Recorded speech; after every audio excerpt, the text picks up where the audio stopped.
Graduation and Recognition Day mini vlog!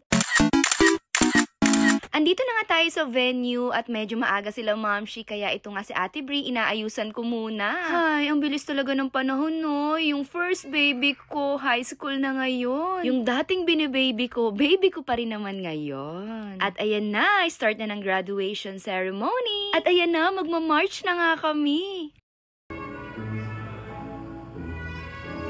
And si Kuya Bray naman, si Lola Jenny munang sumama dahil nga wala dyan si Daddy.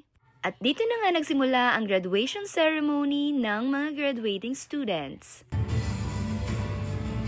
At si Ate Bri naman ang nag-welcome remarks. Let us not be afraid of reaching higher and further. Dinistribute na rin yung mga diplomas nila at nag-award na ng medals for academic excellence. Sobrang proud kami ni Daddy sa'yo, Ate Bri. Congratulations! Best in English nga dito si Ate Bri. Sumunod naman ang awarding ng mga special awards. Dito naman, Best in Writing si Ate Bri. Nagsabit din si Lola Jenny ng Batang Maaasahang Award at Most Participative Student. Sinundan ito ng mga speech ng mga speakers at song number ng graduates.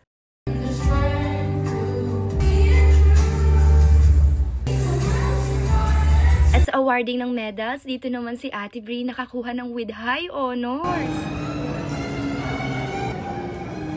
And si Kuya Bray din, syempre meron, outstanding pupil siya in grade 1. Congratulations Kuya Bray, I love you! Dito naman si Lola Jenny ang nagsabit kay Ate Bri ng Loyalty Award. Isa din si Ate Bri sa nag-lead sa Montessori Candle Ceremony. To our ideals and to ourselves.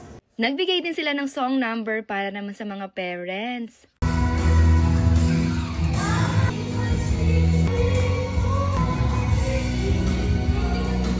At dito na nga sa part na to, medyo nakakalungkot. Dito na nga sila magpapasalamat sa mga teachers and staff. Sila na ang huling batch ng mga graduates ng BSLRM. Nakakalungkot man isipin, pero magsasarado na yung naging pangalawang tahanan ng mga anak ko. Kung alam nyo lang, lagi kong pinagmamalaki ang mga teachers ng Bulacan, San Lorenzo, Ruiz, Montessori sa mga friends ko. Iba yung dedikasyon at pagmamahal nila sa pagtuturo. Kaya sa bagong journey nyo, kasama nyo pa rin kami at magpapatuloy yan kay Kuya Bray at kay Baby Caleb. Ang sabi nga ni Ate Bri sa speech niya, it is a never-ending journey of growth.